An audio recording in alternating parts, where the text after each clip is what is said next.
বন্ধুরা আজকাল অল্প বয়সে চুল পেকে যাওয়ার মতো সমস্যা দেখা দিচ্ছে। আগে বয়স হলে তখন চুল পাকতো, কিন্তু অল্প বয়সে চুল পেকে গেলে খুব দেখতে খারাপ লাগে। তাছাড়া বন্ধুরা বিভিন্ন কারণের জন্য চুল পাকতে পারে। অনেক সময় গ্যাস অ্যাসিডিটির কারণেও চুল পাকে, বা অনেক সময় দেখা যায় একটা দুটো চুল পেকে গেলে আমরা বাজারের কেমিক্যাল জাতীয় ডাই বা বিভিন্ন রকম কালারের ইউজ করে থাকি, যার ফলে অনেক বেশি চুল কিন্তু পেকে যায়। তো আজকে আমি আপনাদের জন্য নিয়ে এসেছি এমন একটা ন্যাচারাল রেমেডি, যার সাহায্যে আপনারা চুলের যত্ন নেওয়ার সাথে সাথে চুল কালো করতে পারবেন খুব সহজে। তো চলুন বন্ধুরা চটপট করে ভিডিওটি শুরু করা যাক। তো বন্ধুরা এই রেমেডির জন্য আমাদের লাগবে মেথি। তো বন্ধুরা মেথি দানা আমাদের চুলের পক্ষে খুবই উপকারী একটা উপকরণ। মেথি দানার সাহায্যে চুল পড়া বন্ধ হয়ে যায়, চুলের গোড়া মজবুত করতে খুবই সাহায্যকারী, চুল কালো করতে খুব সাহায্যকারী, আর তাছাড়া স্ক্যাল্পের মধ্যে ইনফেকশন দূর করতে খুবই সাহায্যকারী, যার ফলে ড্যান্ড্রফ পুরোপুরিভাবে পরিষ্কার হয়ে যায়। তারপর আমাদের নিয়ে নিতে হবে চা পাতা। চা পাতাও চুলকে কালো করতে খুবই সাহায্যকারী। তাছাড়া চুলকে সিল্কি শাইনি করতেও অনেকখানি চা পাতার ভূমিকা রয়েছে। আর তাছাড়া স্ক্যাল্পের মধ্যে যে ইনফেকশন থাকে সেগুলোকে পুরোপুরিভাবে দূর করে দেয়। তারপরে আমাদের নিয়ে নিতে হবে হলুদ গুঁড়ো। বন্ধুরা হলুদ গুঁড়োও চুলকে কালো করতে খুবই সাহায্যকারী। আসলে আমি যতগুলো ইনগ্রিডিয়েন্ট নিচ্ছি সব কিছুই কিন্তু চুলকে কালো করতে খুবই সাহায্যকারী, তার জন্য আমি এই উপকরণগুলো নিয়ে নিয়েছি। এবার আমাদের কি করতে হবে, চা পাতা আর মেথি দানা দুটোকে পিষে নিতে হবে। তো আমি মিক্সি জারের সাহায্যে পিষে নেব, আপনারা চাইলে শিলপাটার সাহায্যেও পিষে নিতে পারেন। পিষে ভালো মতো পাউডার তৈরি করে নিতে হবে। তবে পাউডার তৈরি করার সময় লক্ষ্য রাখতে হবে জল দিলে হবে না বা কোনো রকম তেল দিলে হবে না, শুকনো অবস্থায় আমাদের এর পাউডার তৈরি করে নিতে হবে। এই যে দেখুন বন্ধুরা পাউডার তৈরি হয়ে গেছে। চলুন এবার আমি আপনাদের দেখাবো প্রসেসটা কিভাবে তৈরি করতে হবে। তার জন্য আমাদের নিয়ে নিতে হবে লোহার চাটু বা লোহার কড়াই, মানে লোহার পাত্রে আমাদের এই রেমেডিটি তৈরি করতে হবে।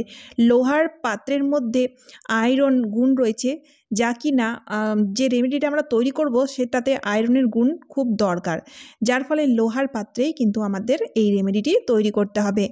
তো প্রথমেই কিন্তু আমি দেখুন লোহার পাত্রটিকে গরম করে নিচ্ছি, আর খুব ভালো মতো গরম করে নিতে হবে। চাটুটাকে আমি এমন গরম করেছি দেখুন ধোঁয়া উঠছে। এবার আমাদের কি করতে হবে, এখানে আমাদের নিয়ে নিতে হবে তেল। তো আপনারা এখানে চাইলে সর্ষের তেল নিতে পারেন বা নারকেল তেলও নিয়ে নিতে পারেন। আমি এখানে সর্ষের তেল নিব, কারণ সর্ষের তেল চুল কালো করতে খুব সাহায্যকারী, আমরা প্রত্যেকেই জানি। আর যদি আপনার সর্ষের তেলে অ্যালার্জি রয়েছে বা সর্ষের তেল ইউজ করতে চান না, সেক্ষেত্রে আপনারা নারকেল তেলও নিতে পারেন, কোনো অসুবিধা হবে না। আর যদি সর্ষের তেল ইউজ করতে আপনাদের কোনো অসুবিধা নেই তাহলে সর্ষের তেলই নেবেন। 2 চামচ মতো আমি সর্ষের তেল নিয়ে নিচ্ছি, বড় চামচের 2 চামচ আমি সর্ষের তেল নেওয়ার পরে সঙ্গে সঙ্গে কিন্তু আমি কি করব, চা পাতা আর মেথি দানার যে পাউডার সেই পাউডারটা দিয়ে দিলাম। দিয়ে ভালো মতো করে এভাবে করে মিশিয়ে নেব, যাতে কোনো লাম্পস না থাকে, তেলের সাথে ভালো মতো মিশে যায়। এই যে দেখুন বন্ধুরা তেলটা তো অলরেডি গরম ছিল, তাই দেখুন বাবল উঠতে শুরু করে দিয়েছে। তারপরে আমাদের হলুদটাকে দিয়ে দিতে হবে। হলুদ দেওয়ার পরেও দেখুন হলুদটাকেও ভালো মতো করে আমি তেলের সাথে মিশিয়ে দেবো। মিশিয়ে দেওয়ার পরে এবার কি করব, যেহেতু তেল কড়াই সব কিছুই গরম হয়ে গেছে, তো এই সময় না আমাদের গ্যাসের ফ্লেমটাকে একদম লোতে করে দিতে হবে, একদম আঁচটাকে কম করে দিয়ে তারপরে আমাদের এই রেমেডিটি তৈরি করতে হবে। এই রেমেডিটি তৈরি করতে একটু হয়তো টাইম লাগে, কিন্তু পারফেক্টভাবে তৈরি হয়ে যায়। এর মধ্যে কোনো কেমিক্যাল থাকে না, ঘরোয়া পদ্ধতিতে তৈরি করে নিতে পারবো, আর খুব সহজেই কিন্তু তৈরি হয়ে যায়। তবে বন্ধুরা মনে রাখতে হবে এই রেমেডিটি তৈরি করে আপনারা স্টোর করে রাখতে পারবেন না, যখন আপনারা ইউজ করবেন, মানে যেদিন আপনারা ইউজ করবেন সেদিনই তৈরি করবে না, আর তৈরি করে সঙ্গে সঙ্গে অ্যাপ্লাইও করতে হবে।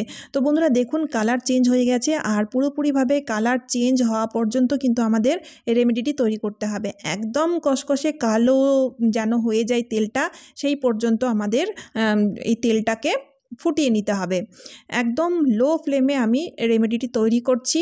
দেখুন বন্ধুরা অনেকটাই কালো কালার এসে গেছে। আরও 1 মিনিট মতো আমি রেমেডিটিকে ফুটিয়ে নিয়ে আরও কালো আর ঘন করে নিয়েছি। এবার কি করব, দেখুন বন্ধুরা হালকা একটু যখন ঠান্ডা হবে তখন এই রেমেডিটিকে আমাদের ছেঁকে নিতে হবে। তো বন্ধুরা ছেঁকে তারপরে আপনারা ইউজ করবেন।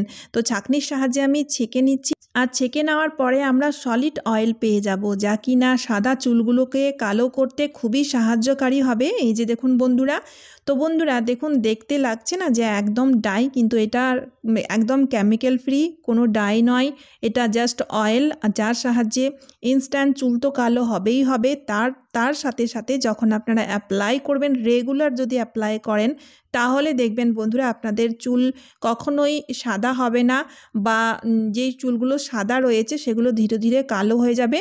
আর নতুন চুল গজালে সাদা চুল গজাবে না, কালো চুলই গজাবে। তো দেখুন বন্ধুরা, পুরোপুরিভাবে রেমেডি তৈরি হয়ে গেছে। এবার কিভাবে অ্যাপ্লাই করতে হবে চলুন দেখে নেওয়া যাক। তো এখানে আমি নিয়েছি একটা পুরনো টুথব্রাশ, চাইলে হেনা লাগানোর ব্রাশও নিয়ে নিতে পারেন। এবার কি করব, প্রথমে আমাদের যেই চুলগুলো সাদা রয়েছে সেই চুলগুলোর মধ্যে তেলটিকে লাগাতে হবে। এই যে দেখুন বন্ধুরা, ব্রাশের সাহায্যেই লাগাবেন, হাত দিয়ে লাগালে না হাত কালো হয়ে যাবে। সেক্ষেত্রে আপনারা গ্লাভস পরে লাগাতে পারেন, কোনো অসুবিধা হবে না। হাত দিয়ে লাগালে তো সবচেয়ে বেশি ভালো হয়, কিন্তু হাত কালো হয়ে যাবে, যার ফলে আপনাদের গ্লাভস পরে যদি হাত দিয়ে লাগান তাহলে সেটা সবচেয়ে বেশি ভালো হয়। তো প্রথমে সাদা চুলগুলোতে আমি ভালো মতো করে লাগিয়ে সাদা চুলগুলোকে কভার করে নিচ্ছি। তারপরে পুরো চুলেই লাগাতে হবে, এমন নয় যে যেগুলো সাদা রয়েছে সেই চুলগুলোতে লাগাবো আর বাকি চুলগুলোতে লাগাবো না, বা চুলের গোড়ায় লাগাবো না, এমনটা নয়। চুলের গোড়া থেকে পুরো লেন্থ পর্যন্ত লাগাতে হবে, আর যে চুলগুলো সাদা হয়নি সেই চুলগুলোতেও লাগাতে হবে, যার ফলে সেই চুলগুলো আর সাদা হবে না পরবর্তীকালে। ঠিক আছে? তো এই যে দেখুন বন্ধুরা, আমি ভালো মতো করে এই ব্রাশের সাহায্যে লাগিয়ে নিচ্ছি। আর এই তেলটির সাহায্যে শুধু চুল কালো হয় তা নয়, আরও অনেক গুণাগুণ পেয়ে থাকবেন। যেমন চুল পড়া বন্ধ হয়ে যাবে, তাছাড়া মাথায় যদি খুশকি থাকে সেটা পুরোপুরিভাবে কমে যাবে, ধীরে ধীরে একদম পরিষ্কার হয়ে যাবে। আর তাছাড়া দেখবেন চুলের গোড়া খুব মজবুত হবে, চুলের মধ্যে দারুণ সিল্কি শাইনি ভাব আসবে, চুল খুব সিল্কি হয়ে যাবে। এইসব অনেক গুণাগুণ পাওয়া যাবে, কারণ সব কিছু আমরা ন্যাচারাল জিনিসের ইউজ করেছি। মেথি দানা, চা পাতা সব কিছুই কিন্তু খুব আমাদের চুলের পক্ষে খুবই উপকারী। এমনিতেই আমরা অনেকেই রয়েছি যারা মেথি দানা, জবা ফুলের তেল তৈরি করি বা কোনো প্যাক তৈরি করে চুলের মধ্যে লাগাই, তো এটাও সেই রকমই বলতে পারেন। তো এবার কি করব, যেহেতু আমি সাদা চুলগুলোকে কভার করে দিয়েছি, এবার যেভাবে আমরা তেল লাগাই সেভাবে লাগিয়ে নেব। যেমনটি আমি আপনাদের বললাম যে চুলের গোড়া থেকে শুরু করে পুরো লেন্থে পর্যন্ত লাগাতে হবে, তো সেরকমইভাবে ভালো মতো করে লাগিয়ে একটু মাসাজ করে নিয়েছি, যাতে চুলের গ্রোথটা ভালো হয়। মাসাজ করলে কি হবে, ব্লাড সার্কুলেশন হবে।